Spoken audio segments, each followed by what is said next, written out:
आपको कैसा लगा पता नहीं, मुझे आनंद आया ये पता है। आपकी स्वर लहरों से तो मुझे भी पता चल रहा था कि तुम्हें भी आनंद, बोल तो लो। देखो जबरदस्ती यहां बुलवा रहा हूं।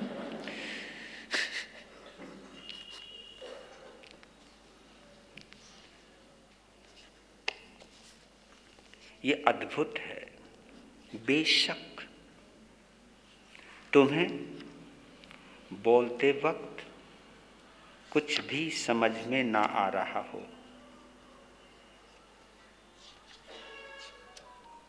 लेकिन शब्दों की अपनी शक्ति होती है, शब्दों की अपनी पावर होती है।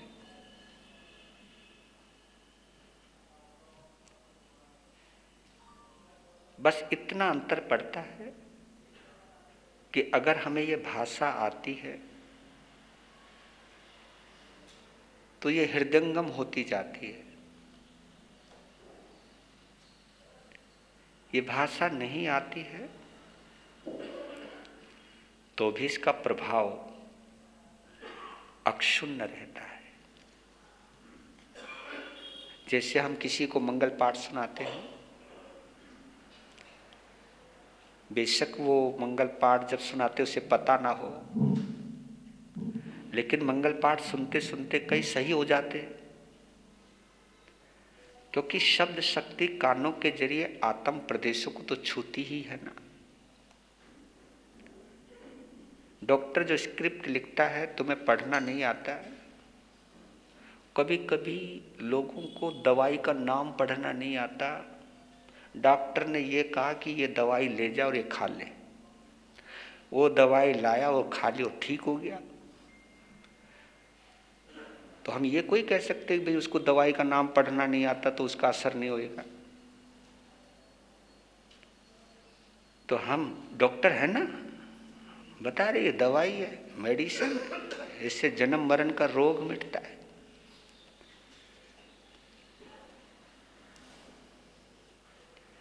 हमने जिन शासन के महाविद्यालय में प्रवेश लेकर के हमने ये पढ़ाई की है,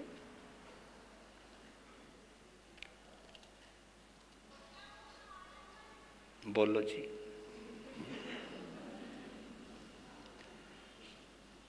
और आपको ये भी बतला देता हूं, आप सभी इस वक्त इस पाठशाला के विद्यार्थी हो।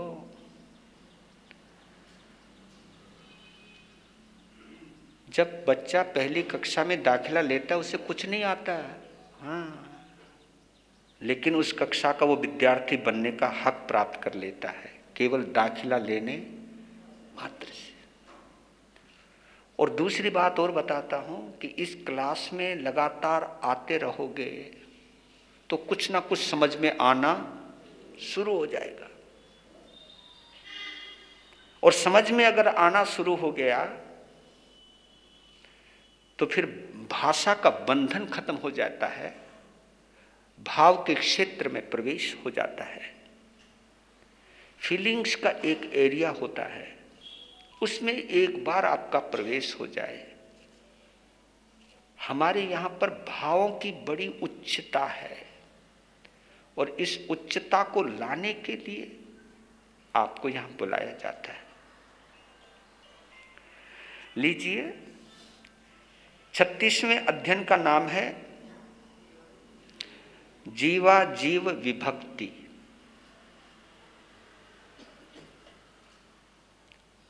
जीव अजीव का विभाजन, विभक्ति यानी बंटवारा। आपको बतला देता हूं, ये संपूर्ण लोक जीव और अजीव से ही जुड़ा हुआ है। देखा जाए तो तत्व दो ही हैं, बेशक हम उन्हें 9 तत्व कहते हैं, वैसे तत्व तो दो ही है, जीव तत्व, बस बाकी तो उसके साथ रहने वाले हैं।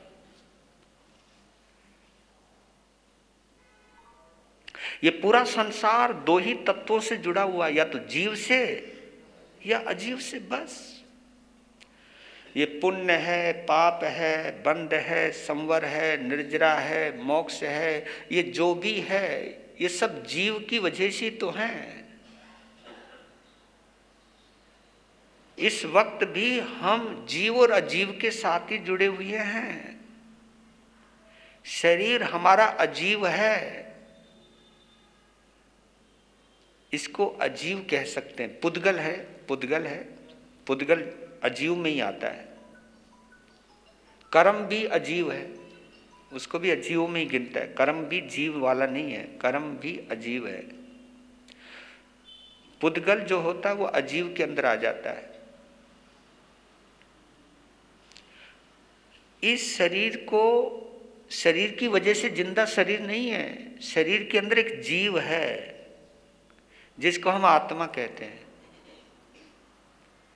इस शरीर से वो जीव निकल जाए, वो आत्मा निकल जाए, फिर ये निर्जीव हो जाता है। इसी को तो बोलते हैं मुर्दा। मुर्दा मर गया, यही फर्क है मर्द में और मुर्दे में। मर्द जिंदा रहता है, मुर्दा मरा हुआ होता है। लिखिए, चलो ज्यादा व्याख्या नहीं कर पाऊंगा आज मैं, समय की सीमा है, पर लेकिन इतना कह सकता हूं, भगवान महावीर ने इस 36 अध्ययन में चारों लोकों की, मतलब 3 लोक की चारों गतियों की चर्चा की है। और ये 4 गति 84 लाख जीवा योनि इस 3 लोक में, चाहे वो देवलोक है, चाहे ये मध्य लोक है, जो हम जहाँ रहते हैं इसको मध्य लोक कहते हैं, और चाहे वो अधोलोक है। आपने गौर किया होगा, ओम के अंदर तीनों लोक आ जाते हैं, और नमोकार महामंत्र में ओम आया हुआ है। ओम, अगर हम पूरे महामंत्र नवकार को निकाल ले तो ओम उसी में ही है। अरिहंतानम का ए, सिद्धानम को ए शरीरी कहते हैं। वहां सिद्धानम है लेकिन उसका एक शब्द है ए शरीरी, शरीर नहीं है सिद्धों के, तो ए मिलकर आ हो गए। और आचार्य का आ, आर्यनम का आ, तो 2 आ आपस में मिलकर फिर आ रह गए। ये व्याकरण की दृष्टि से बोल रहा हूं। ए मिलकर आ मिलके फिर आ, फिर उज्झानम का ऊ, आ और ऊ दोनों मिल जाएं आपस में तो ओ बन जाता है। आ के आगे ऊ है, इनकी जब संधि करते हैं, जब इनको आपस में जोड़ते हैं तो आ और ऊ मिलकर ओ बन जाता है। और साहुनम, साधु को मुनि भी कहते हैं, मुनि का मैं क्या बन गया? ओ। अब 3 लोग कैसे बने? क्योंकि अगर आप देखोगे ए, ऊ और मैं, ओम में 3 अक्षर है ना, ए, ऊ, मैं, इन तीनों को जोड़ते तो ओम बनता है। ए का मतलब अधोलोक, ऊ का मतलब ऊर्ध्वलोक, और मैं का मतलब मध्यलोक। बस लो जी, तीनों लोक इसीलिए बोलते हैं मंत्राधिराज बोलते हैं इसको। महामंत्र नवकार को इसका नाम रखा है मंत्राधिराज। जैसे पर्वाधिराज पयूषणों को पर्वाधिराज कहते हैं, पर्वों का राजा है वो, इसलिए है क्योंकि वो आत्मा से कनेक्टेड है, वहाँ शरीर से कनेक्शन नहीं है, इसलिए वो पर्वाधिराज है। और इस महामंत्र नवकार को मंत्राधिराज कहते हैं। ये मंत्रों का मंत्र है क्योंकि इसी के अंदर तीनों लोक समाहित है। इसमें अरिहंत भी हैं, इसमें सिद्ध भी हैं, इसमें उपाध्याय भी हैं, इसमें आचार्य भी हैं, और इसमें संत भी हैं। सब कुछ जीव तत्व का सार रूप वही है। तो इसलिए 4 लाइनों में हम समझ ले, जितना भी समझ में आए। जीव और अजीव दोनों, जीव और अजीव दोनों लोक के आधार हैं। स्वरूप इनका जानना ही ज्ञान का विस्तार है। स्वरूप इनका जानना ही ज्ञान का विस्तार है। भेद इनका जानकर संयोग इनका हो अलग। भेद इनका जानकर, जीव अलग है और अजीव अलग है। भेद इनका जानकर संयोग इनका हो अलग। भेद का विज्ञान करता कर्म बंधन से सजग। भेद का विज्ञान करता कर्म बंधन से सजग।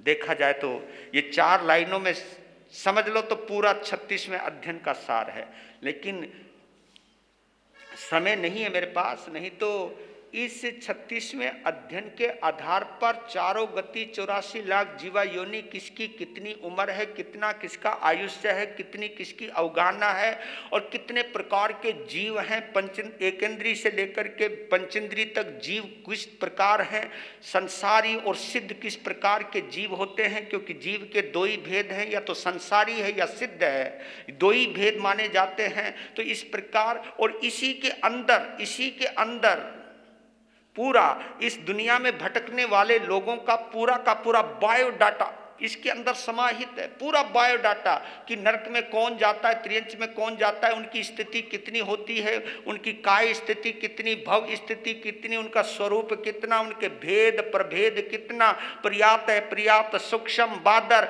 यदि इतनी विशेष रूप। क्योंकि आज का विषय जरा जटिल है तो इसलिए मैं इसके विस्तार में जाना नहीं चाहता हूं, क्योंकि तुम समझ नहीं पाओगे। और ये जो मेरे 2 मेहमान बैठे हैं सामने, ये सोचिए पता नहीं आज हमारी बारी में इतना नीरस वक्तव्य क्यों आ गया। ये नीरस तो नहीं है, हाँ ये ज्ञान का अभाव हो सकता है। जिनको इसका ज्ञान है उसके लिए परम आनंद है, लेकिन जिनको ज्ञान नहीं है उनके लिए, क्योंकि जो चीज क्लिक नहीं होती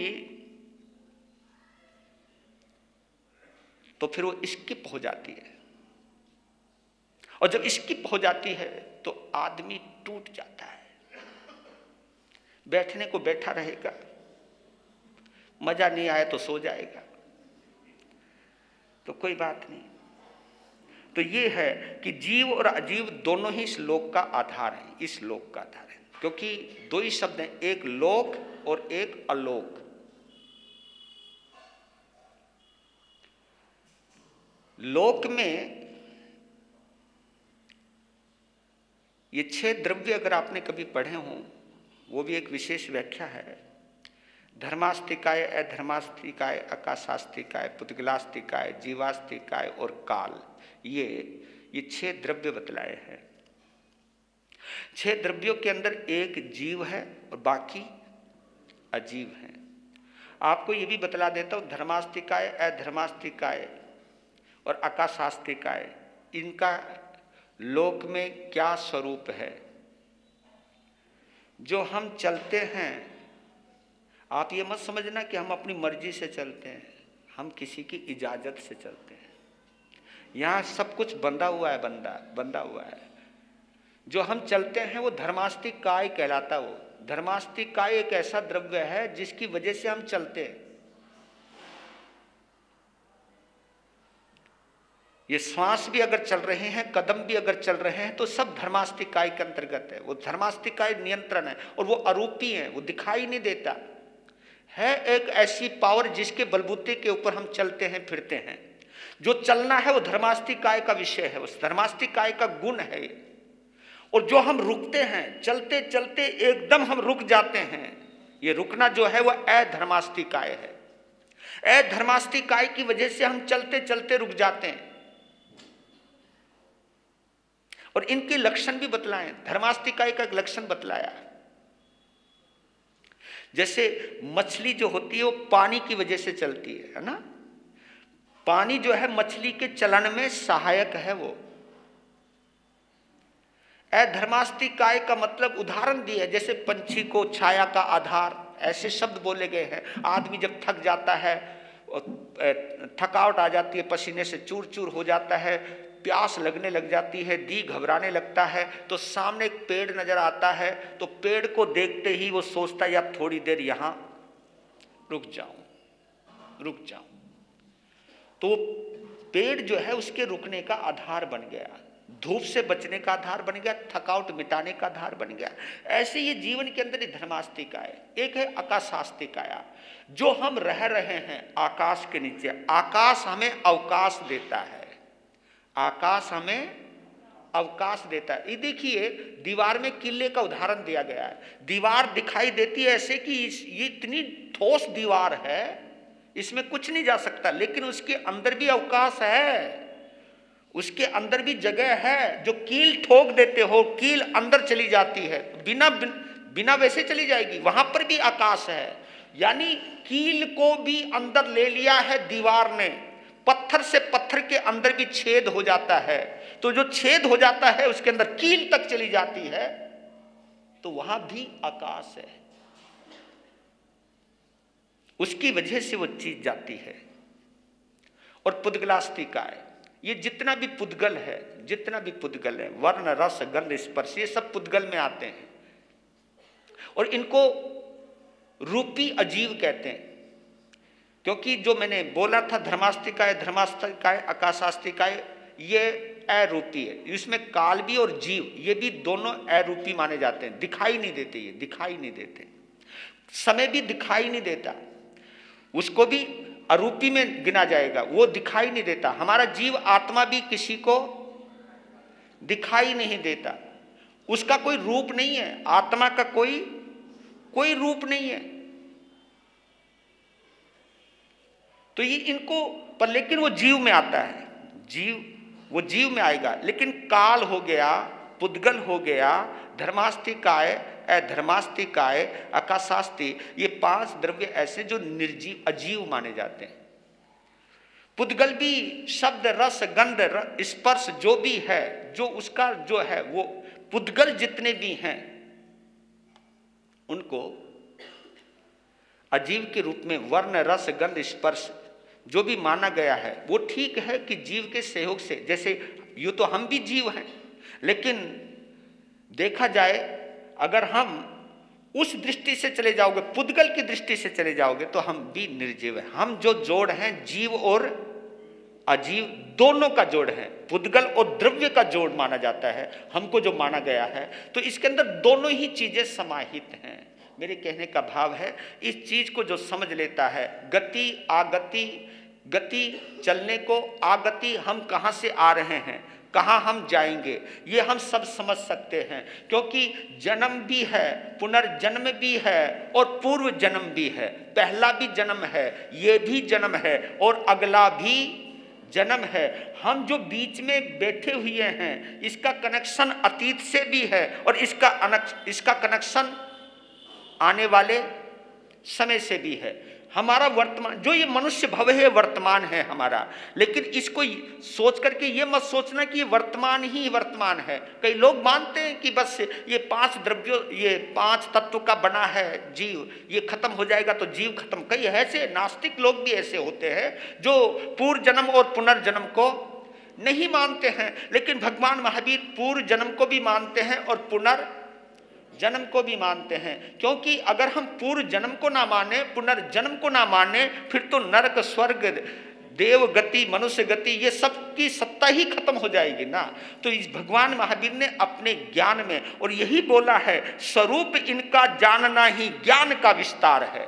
जो हम इस जीव और अजीव के स्वरूप को जो जान लेते हैं, यही असली ज्ञान है, यही सम्यक ज्ञान है। बाकी सब मिथ्या ज्ञान है। पदार्थों का ज्ञान पदार्थ तक ही रह जाएगा, लेकिन ये जीव और अजीव का ज्ञान क्या है, ये हमें भेद विज्ञान में ले जाएगा। भेद विज्ञान में यूं ले जाएगा क्योंकि हमें पता लग जाएगा कि जो पुद्गल है उसका सड़ना गलना विध्वंस होना वो भी शाश्वत है। पुद्गल भी शाश्वत है, उसकी शेपें चेंज होती रहती हैं, उसकी क्रियाएं चेंज होती रहती है, उसका स्वरूप परिवर्तित होता है। जैसे सोना है, अपने आप में एक द्रव्य, मान लो एक पुद्गल मान लीजिए, तो पुद्गल है और सोना कभी कड़ा बनता है, कभी बाली बनता है, कभी कितने रूप बनते होंगे, सोने के कितने रूप बनते, चांदी के कितने रूप बनते, लोहे के कितने रूप बनते, मिट्टी के कितने रूप बनते हैं, कितने कितने भेद प्रभेद हैं इन सब चीजों के। तो इन सब चीजों को जानना ही सम्यक ज्ञान है। और जब तक ये ज्ञान नहीं होगा तब तक हमें आत्मा का भान नहीं होगा, आत्मा का बोध नहीं होगा। और जब तक आत्मा का बोध नहीं होगा तब तक हम संबोधि को प्राप्त नहीं होंगे। संबोधि उसको कहते हैं जागृत होना, जागरण नहीं आएगा। और जब तक जागृति नहीं आएगी तब तक मुक्ति क्या है, लोक क्या है, अलोक क्या है, ये पता नहीं चलेगा। और ये भी मान करके चले आप, हमारी दुनिया तो झूठी है रे, ये भी यहां बोला है, हमारी दुनिया तो झूठी है। लोक में, लोक का मतलब है हम इधर से उधर होते रहेंगे, लेकिन एक जगह ऐसी है, क्योंकि हम मनुष्य लोक में हैं, हम यहां से नरक में भी जा सकते हैं, त्रियंच में भी जा सकते हैं, देवलोक में भी जा सकते हैं, दोबारा मनुष्य भी बन सकते हैं। यानी हम भटकते रहेंगे। इस लोक का मतलब है चक्कर काटना। और गति इसलिए कहते हैं कि गति का मतलब है चलना, है ना। जैसे नरक गति, त्रियंच गति, मनुष्य गति, देव गति। गति शब्द क्यों जोड़ा? चलने से जोड़ा है, चलते रहेंगे। और मैंने एक दिन बोला था आपको, आत्मा के 3 रूप हैं, प्रकाश आत्मा, जागरण आत्मा और गति आत्मा। गति आत्मा किसको कहते हैं? जब हम इन चारों गतियों में चलते रहते, चक्कर काटते रहते हैं, या आत्मा चक्कर काटती रहती, तो वो गति आत्मा है। कभी मैं किसी गति में गया, कभी किसी गति में गया। लेकिन एक मुक्ति एक ऐसी है, वहां अगर हम चले गए, वो असली घर है अपना। किसका? आत्मा का। आत्मा का असली घर, असली ठिकाना एक वो ऐसा घर है, एक बार वहां चले गए बस फिर जन्म मरण। कई लोग हमारे नौजवान कहते हैं, महाराज जी मुक्ति में क्या करते? उनका वहां कुछ करने को ही जाते। जी कुछ करते नहीं, जब करते नहीं तो करेंगे क्या? जो आदमी में करने की कितनी इच्छा है, समायिक तो करी नहीं जाती, उनका करेंगे क्या? मैं तो ये कहता हूं कि कर करके क्या पा लिया? अगर कुछ पाया हो तो बोलो। तो एक स्थिति में वहां पहुंच जाते कि करना ही, ऐसी स्थिति में पहुंच जाए हम, जिसको हम अकर्म अवस्था कहते हैं, कि जहां कोई कर्म ही नहीं है, वहां आनंद ही आनंद है। हमारा सुख दुख में कभी भी बदल सकता है, लेकिन आनंद कभी खंडित नहीं होता। बस आज इतना ही, 36वें अध्ययन में इतना ही। बाकी बस इसकी कुछ गाथाएं हैं, वो कल हम बोलेंगे। उन गाथाओं को बोलकर ही भगवान का निर्वाण करवाएंगे।